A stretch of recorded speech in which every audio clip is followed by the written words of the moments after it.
Hello friends. So in this session, we will start from a Hall-Torm syndrome. It is also called heart-hand syndrome. So it is basically autosomal dominant mutation in the DBX5 gene. So it usually affects the bones in the arms, hand, and causes a heart problem. Yeah, usually a atrial septal defect. So usually there will be absence of radial bone in the forearm. Okay, this is about the Hall-Torm syndrome, that is a heart-hand syndrome. So the Dermojet is a drug administration system. Is the sub that is a subcutaneous drug administration system. Then next difficult syndrome, that is a Guillain-Barré syndrome. GAANOTTI, Guillain-Barré syndrome. It is also known as infantile papillovesical syndrome. So basically, it is a reaction of the skin to the viral infection, that is hepatitis B and Epstein-Barr virus. So affect the age group of 9 months to 9 years. So papillovesical skin rash occurs on face and a distal aspect of the forelimbs. Okay, and this is about Guillain-Barré syndrome. I don't know it's they will ask or not. Okay, next we will talk about retinal pigment epithelium (RPE). It develops from a neuroectoderm. Okay, then next disinfectant property of the bleaching powder is it is due to hypochlorous acid. Okay, then trabecular meshwork, that is in the eye, that is the root of drainage of the aqueous humor, that is a trabecular meshwork. It develops from the neural crest cells. Then next about Louis Pasteur. Louis Pasteur gave a germ theory of the disease. Pattern Coffer described multifactorial causation of the disease. Then Morgan and Pug, they described a web of causation of the disease. So which vitamin is deficient in milk? That is vitamin C. And which vitamin is deficient in breast milk? Vitamin D is deficient in breast milk. Okay, next is the heart of integrated child developmental service, that is ICDS. It is Anganwadi. Okay, next length of a common bile duct. The length of a common bile duct in males is around it is between 55 to 150 millimeter. That is 5.5 centimeter to 15 centimeter. And the diameter of a common bile duct is 4 to 14 mm.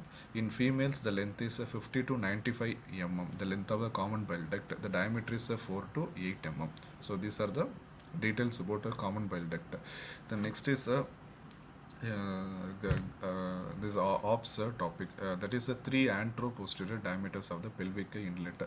So first is a true conjugate. The true conjugate is the distance between the upper border of the pubic symphysis to the sacral promontory. Obstetrical conjugate is the distance between the middle of the pubic symphysis to the sacral promontory, and the diagonal conjugate is the distance between the lower border of the pubic symphysis to the sacral promontory. So this is about the true conjugate, obstetrical conjugate, and the diagonal conjugate. Okay, the pH of the amniotic fluid is 7.1 to 7.3. Okay, so mostly the sitting position craniotomies, they are the most common surgeries prone for developing air embolism. Okay, next about the Bandel's ring. So the Bandel's ring, it is a pathological retraction ring. It is formed abnormally between the two segments of the human uterus. It is a late sign associated with obstructed labor. That is, a lower uterine segment becomes more stretched and thinner, and if neglected, it leads to uterine rupture. Okay, then at what week the lens started developing? It develops at the fourth week of a pregnancy.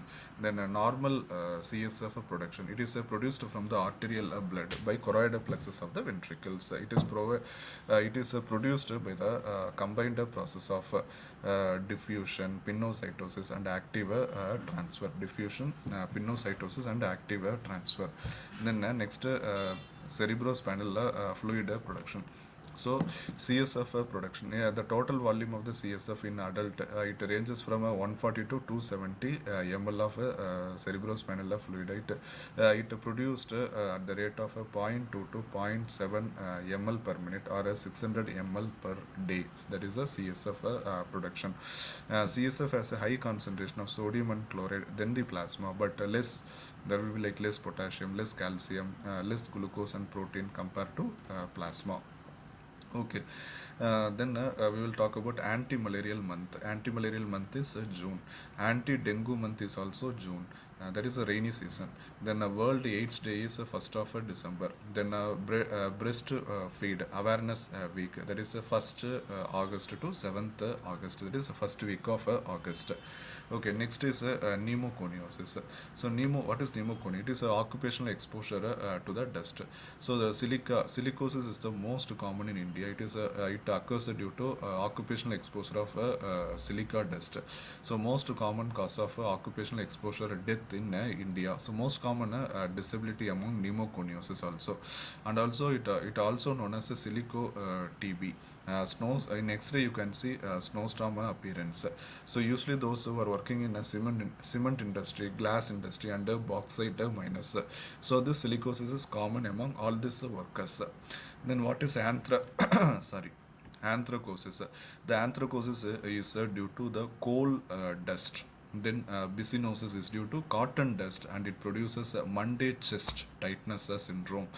And siderosis, it is due to iron pneumoconiosis. Then stenosis, it is due to tin. Then bagosis is due to sugarcane bagasse, that is the fungus Thermoactinomyces saccharei. So that is bagosis is due to sugarcane mold. Then a farmer's lung, that is a micropolyspora. It is due to exposure to moldy hay. Okay. Then compost lung is due to aspergillus. Compost lung is due to aspergillus. Okay. Then a bird fancies a lung. It is due to bird droppings. Then lead poisoning causes a painter's colic. That is the most common source is a vehicle dust. Most common mode is inhalational mode. Okay. Then clinical features of lead poisoning. So first of all, first and most consistent sign of lead poisoning is a pallor. So you can see Burtonian line. That is a blue line on the gums. And also due to lead poisoning can be the wrist drop or a foot drop. The organic lead causes a encephalopathy. Okay. Then we will talk about bioterrorism agents. There are three categories. In that category A is the most dangerous and most easy to spread. For example, the anthrax most commonly used. Then botulism, most lethal toxin. Then tularemia, plague, viral hemorrhagic fever, Ebola, etc. Then category B is poisons and toxins. Ricin toxin, staphylococcal toxin. Then category C is Nipah and Hanta toxins. Nipah and Hanta virus. They are category C. Okay. According to Ridley Chopley classification of leprosy, borderline or BT type of leprosy is the most common type of leprosy in India, and also satellite lesions are present in borderline tuberculoid.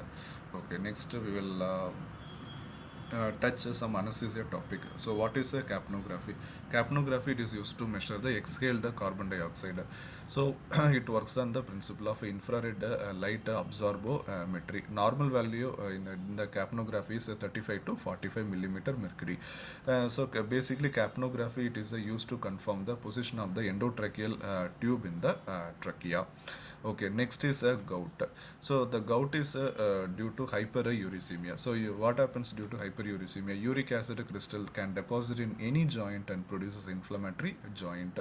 So gout basically it affects the first metatarsophalangeal joint and causes podagra.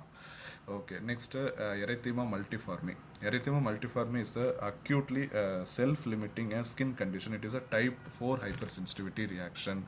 So that is a skin reaction due to infections like herpes simplex virus, Epstein-Barr virus, and histoplasmosis. So erythema multiforme has target lesions, and it resolves erythema multiforme. It resolves spontaneously.